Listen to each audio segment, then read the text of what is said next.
आप देख रहे हैं प्राइम टाइम। मैं हूं आपके साथ सोहेल खान। कोरोना वायरस के डेल्टा वेरिएंट को लेकर परेशान करने वाली एक खबर सामने आई है। अमेरिकी स्टडी में यह खुलासा हुआ है कि कोरोना का यह वेरिएंट चिकन पॉक्स की तरह लोगों में तेजी से फैल सकता है।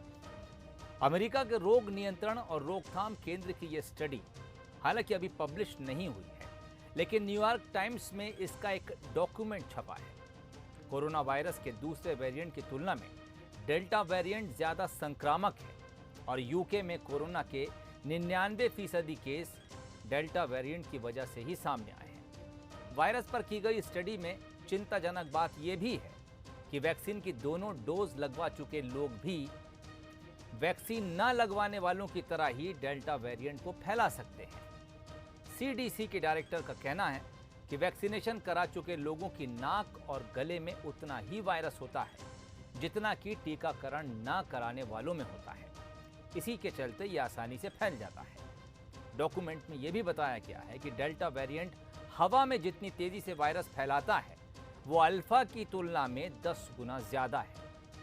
डेल्टा उन वायरस की तुलना में तेजी से फैलता है जिसने MERS, सार्स, इबोला, सामान्य सर्दी, मौसमी फ्लू होता है। ये चेचक की तरह ही संक्रामक है।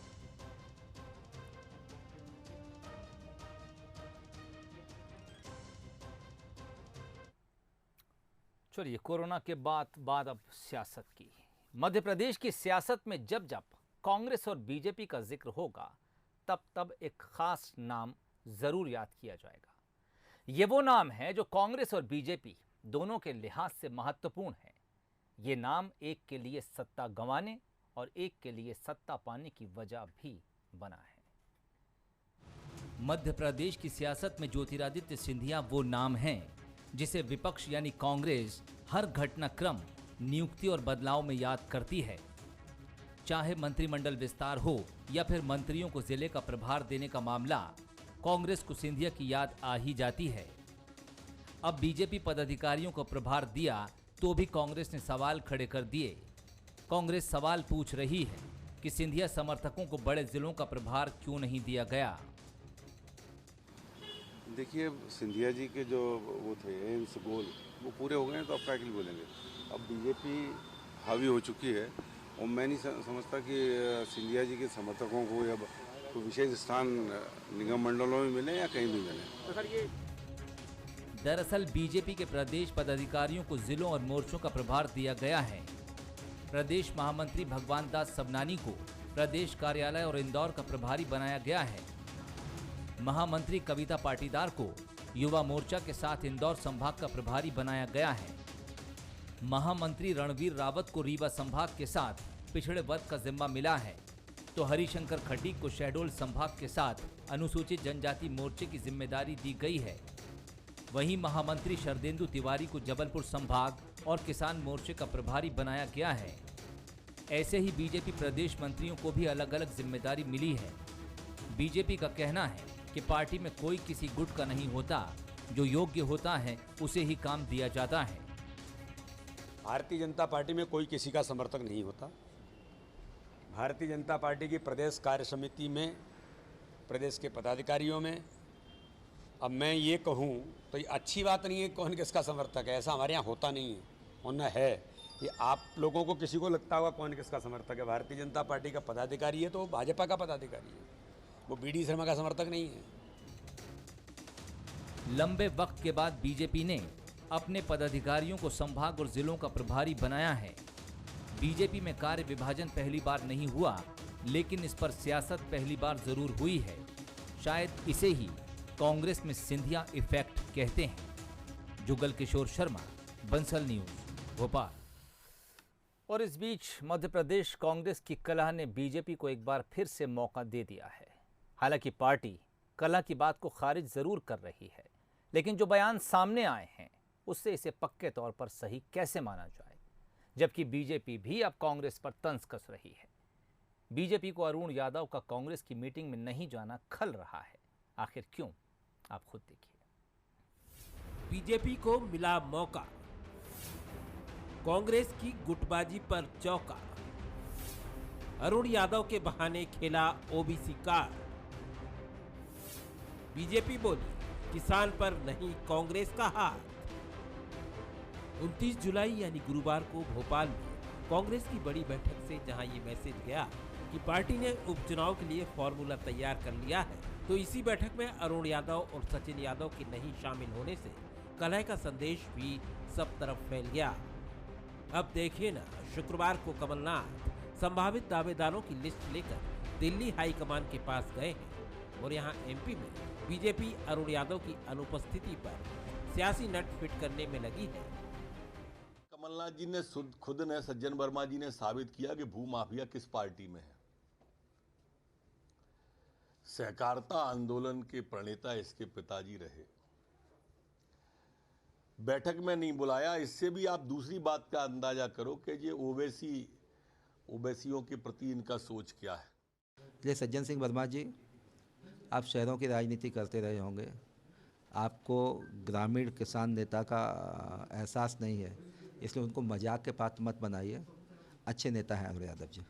कमलनाथ जी को अरुण यादव जी पहले भी कुछ कह चुके हैं, तो मुझे तो लगता है कि कमलनाथ जी की वो पुरानी खींच होगी, जो ग्वालियर का जो घटनाक्रम हुआ था जिसके अंदर उन्होंने गॉडसे पर कुछ कहा था, तब अरुण यादव जी ने कुछ कहा था, तो शायद उसकी खींच कमलनाथ जी उसके ऊपर निकाल रहे हैं, जो उनका आंतरिक मामला है। दरअसल बीजेपी का यह बयान सज्जन सिंह वर्मा के तंज के बाद आया है, जिसमें साफ झलक रहा है कि कांग्रेस में कुछ तो गड़बड़ है। पहले सुनिए सज्जन सिंह वर्मा का अरुण यादव और सचिन यादव की गैर मौजूदगी पर दिया गया बयान। हम उनके कॉलेज वगैरह हैं, कई कामों में व्यस्त रहते हैं। 1000 एकड़ ज़मीन है, खेती में व्यस्त रहते हैं, तो राजनीति की खेती करो या खेत में खेती करो, बराबर। यही वो बयान है जिसने बीजेपी को फिर बोलने का एक और मौका दे दिया है, क्योंकि इस बयान से कलह की झलक मिलती है। वैसे अब कांग्रेस के वरिष्ठ नेता इसे आपसी नोकझोंक बताकर मामले को सामान्य बताते दिख रहे हैं। इससे पहले कमलनाथ जी से मिलके चले गए अरुण यादव, सचिन यादव जी, और पूरी कांग्रेस एक है। एक किसी दिन किसी कोई पर्सनल वजह से नहीं आ पाता, कोई कोविड का मामला चल रहा है, देख तो रहे हैं कि किस तरह से लोग कहीं वो होगा, तो इसलिए नहीं आए। बाकी जैन वर्मा जी और अरुण यादव जी बड़े अच्छे मित्र हैं, तो नोकझोंक चलती रहती है। जानकारों की माने तो ओबीसी और किसान ऐसा मुद्दा है जो उपचुनाव का रुख बदल सकता है। कमलनाथ 27% आरक्षण का मुद्दा गरमाकर ओबीसी को आंदोलित करने की मंशा रखते हैं। उनका बयान भी सामने आ चुका है। ऐसे में अगर अरुण यादव के बहाने बीजेपी ओबीसी और किसान कार्ड खेल रही है, तो इसके मायने समझे जा सकते हैं, क्योंकि अरुण यादव खंडवा लोकसभा सीट से लड़ने की इच्छा मीडिया के सामने जता चुके हैं। लेकिन जब यही कमलनाथ से पूछा गया तो उन्होंने कहा कि सर्वे से दावेदार तय होंगे, और अब जब गुरुवार को कांग्रेस ने बड़ी बैठक की तो अरुण यादव पहुंचे ही नहीं। मतलब क्या है? Bureau report, Bansal news. और इस बीच मध्य प्रदेश में खंडवा लोकसभा सीट के साथ साथ रैगांव, जोबट और पृथ्वीपुर विधानसभा सीट पर उपचुनाव होने जा रहे हैं। इसे लेकर कांग्रेस और बीजेपी दोनों ने अपनी तैयारियां तेज कर दी हैं। कैसे, देखिए इस रिपोर्ट के जरिए। मध्य प्रदेश में होने जा रहे उपचुनाव के लिए बीजेपी और कांग्रेस दोनों ही दलों ने अपनी तैयारियां तेज कर दी हैं। प्रत्याशी चयन से लेकर चुनावी मुद्दों के लिए मंथन जारी है। कांग्रेस अपनी 15 महीने की सरकार के दौरान चलाई गई फ्लैगशिप योजनाओं को इन उपचुनाव में भुनाने की पूरी कोशिश करेगी। किसान कर्ज माफी, बेरोजगारी भत्ता, कन्या विवाह योजना की राशि 51,000 किए जाने और पेंशन बढ़ाने जैसे मुद्दों को लेकर कांग्रेस जनता के बीच जाने की तैयारी कर रही है। इन चुनावों को मध्य प्रदेश की सत्ता के सेमीफाइनल के रूप में भी देखा जा रहा है। वेल नोन फैक्ट है कि बच्चा बच्चा जानता है, और ये कर्ज माफ़ी 300 रुपये से 600 रुपये जो पेंशन की थी, 100 रुपये 100 यूनिट। अगर आज सबसे बड़ा प्रॉब्लम है तो बेरोजगारी के बाद, काम धंधे के बाद बिजली के बड़े बड़े बिल 2000 से लेकर 18,000 तक, तो निश्चित तौर पर ये लोगों के संज्ञान में है और इन चीज़ों को निश्चित तौर पर हम बताएंगे। मध्य प्रदेश में सत्ता परिवर्तन के बाद 28 सीटों पर हुए उपचुनाव में ज्यादातर सीट जीतने वाली बीजेपी को दमोह उपचुनाव में हार का सामना करना पड़ा था, लेकिन पार्टी एक बार फिर मजबूती के साथ चारों उपचुनाव में कांग्रेस को कड़ी टक्कर देने को तैयार है। बीजेपी का कहना है कि कांग्रेस सरकार के दौरान प्रदेश की जनता सबसे ज्यादा परेशान रही। कांग्रेस ने जनता से कर्ज माफी, बेरोजगारी भत्ता देने जैसे झूठे वादे किए। कितनी कर्ज माफ़ी हुई? एक भी व्यक्ति मध्य प्रदेश में, एक भी किसान ऐसा नहीं है जो कह सके कि मेरे 2 लाख का कर्ज माफ़ हुआ। हाँ, कांग्रेस अपने उपलब्धियों में ये जरूर लिखे कि वल्लभ भवन को उन्होंने दलालों का अड्डा बना दिया था और ट्रांसफ़र जो है वो उद्योग हो गया था, तबादला उद्योग हो गया था, इसका भी समावेश जरूर करें। और किस तरह से सीनियर्स का उन्होंने साइड रख करके नेता पुत्रों को आगे करके मंत्रिमंडल के उस तरफ से ही उन्होंने जो काम किया, ये उपलब्धियां भी जरूर वो 15 महीने के सम्मिलित करें और जनता को बताएं कि हमारा पतन किन कारणों से हुआ। उपचुनाव को लेकर कांग्रेस की बैठक में कमलनाथ ने ये साफ कर दिया कि टिकट सर्वे के आधार पर दिया जाएगा और जमीनी स्तर पर नेताओं को कड़ी मेहनत करनी होगी। 15 महीने की सरकार के कामों का ब्यौरा जनता तक पहुंचाना होगा। तो इधर बीजेपी मौजूदा सरकार के काम के नाम पर वोट बटोरने की कोशिश करेगी, लेकिन देखना दिलचस्प होगा कि जनता किसके वादों और दावों पर भरोसा जताती है। कैमरामैन विजय सेजकर के साथ वासु चौरे, बंसल न्यूज, भोपाल। बात करेंगे कंगना रनौत वर्सेस जावेद अख्तर की। बॉलीवुड एक्ट्रेस कंगना रनौत का नाम उन सितारों में शुमार है जो अक्सर अपने सोशल मीडिया पोस्ट्स को लेकर चर्चा में रहती हैं। बॉलीवुड के अलावा दूसरे मुद्दों पर भी कंगना अपनी राय एकदम बेबाकी से रखती हैं। ऐसे में अब कंगना ने पश्चिम बंगाल की मुख्यमंत्री ममता बनर्जी के साथ गीतकार जावेद अख्तर और अभिनेत्री शबाना आजमी की मुलाकात पर निशाना साधा है। गुरुवार को जावेद अख्तर और शबाना आजमी ने ममता बनर्जी से मुलाकात की थी। कंगना ने अपने पोस्ट में लिखा है कि कल शबाना आजमी और जावेद अख्तर जी ने बंगाल के मुख्यमंत्री, जिसे सब ताड़का के नाम से जानते हैं, उनके साथ में एक स्ट्रेटेजिक मीटिंग, जिसके चलते वो अब धीरे धीरे कई छोटी छोटी मीटिंग्स बॉलीवुड माफिया के गली कूचों में होस्ट करेंगे, ताड़का को देवी बना देंगे। कंगना ने अपने पोस्ट में आगे लिखा, ये खान एक्टर्स पे प्रेशर डालेंगे और खान सब बड़े प्रोडक्शन हाउस की मदद से सब छोटे से बड़े कलाकारों को अपनी चपेट में ले लेंगे। सभी मिलकर ताड़का को देवी बना देंगे। दिन को रात और रात को दिन दिखाने का ये कार्यक्रम शुरू हो चुका है। लेकिन ये मत भूलना, मैं भी सब देशद्रोहियों को नंगा करूंगी।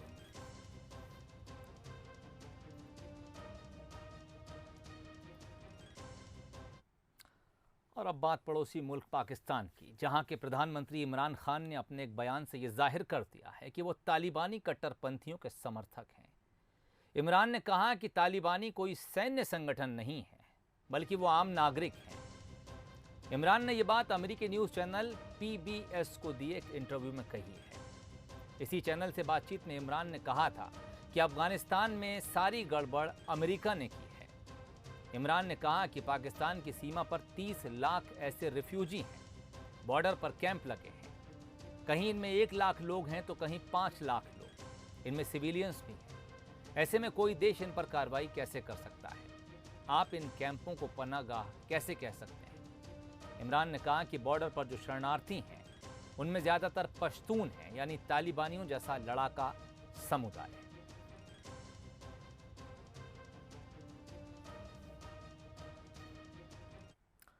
चलिए वापस लौटते हैं मध्य प्रदेश की तरफ। ग्वालियर चंबल क्षेत्र की स्वास्थ्य सेवाओं में एक महत्वपूर्ण आयाम जुड़ने से पहले ही विवादों में घिर गया है।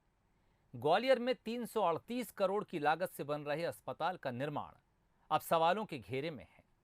खबर है कि अस्पताल में निर्माण कराने वाली गुजरात की एजेंसी को बिना काम के करीब 4 करोड़ का अतिरिक्त भुगतान कर दिया गया।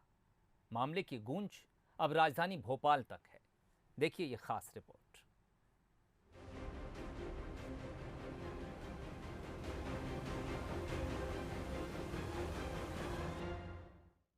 338 करोड़ की लागत से बनने वाला ग्वालियर चंबल संभाग का सबसे बड़ा अस्पताल।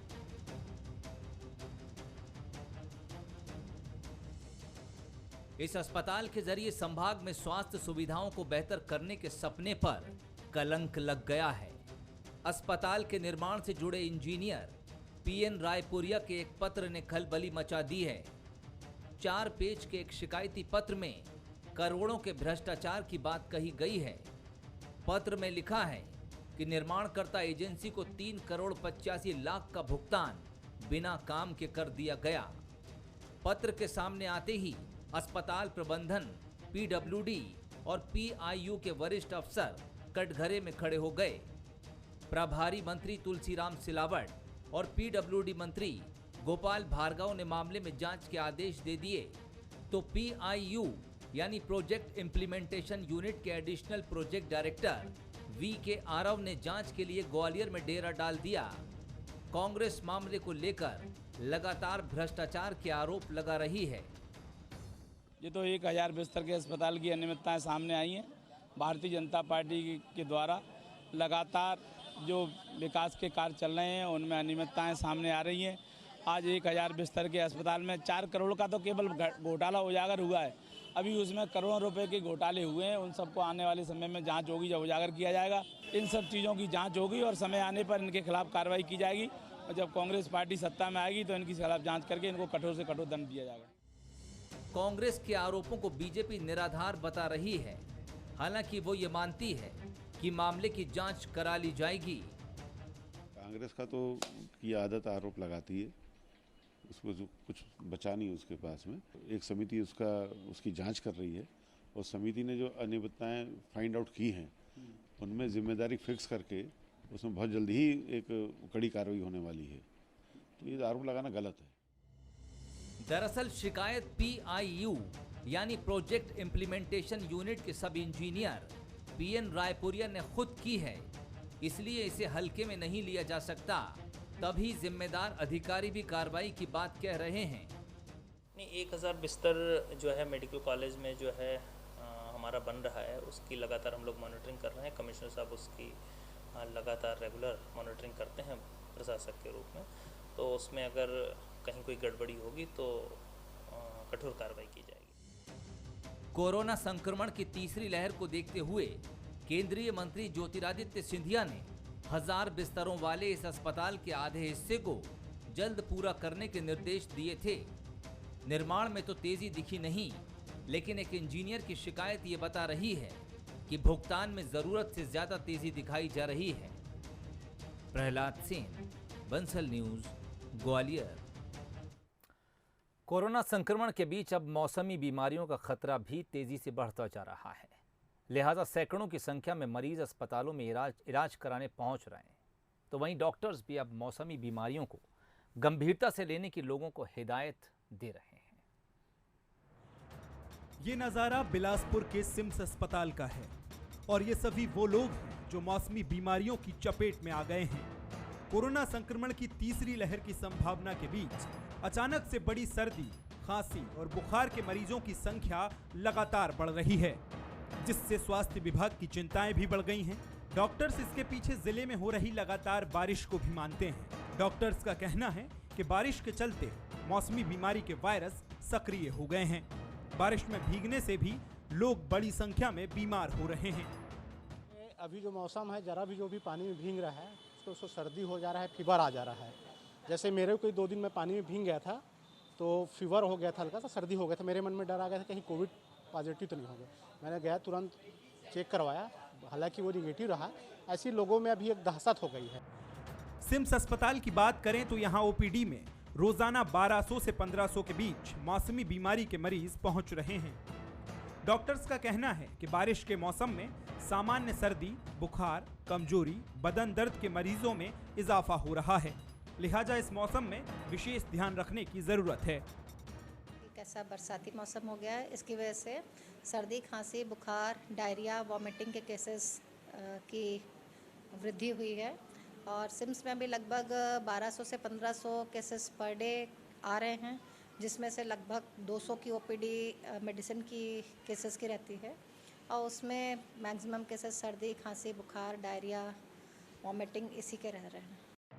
कोरोना संक्रमण में दिखने वाले सारे सिम्टम्स मौसमी बीमारी से पीड़ित मरीज में भी देखे जा रहे हैं। ऐसे में मौसमी बीमारी की चपेट में आए मरीजों को जरूरत है कि वो कोरोना गाइडलाइन का पालन करें और डॉक्टर्स की देखरेख में रहें, नहीं तो कोरोना कभी भी कमजोर हो चुके शरीर को आसानी से अपना शिकार बना सकता है। उमेश मौर्य, बंसल न्यूज, बिलासपुर। चलिए, प्राइम टाइम में फिलहाल इतना ही। इजाजत दीजिए, नमस्कार।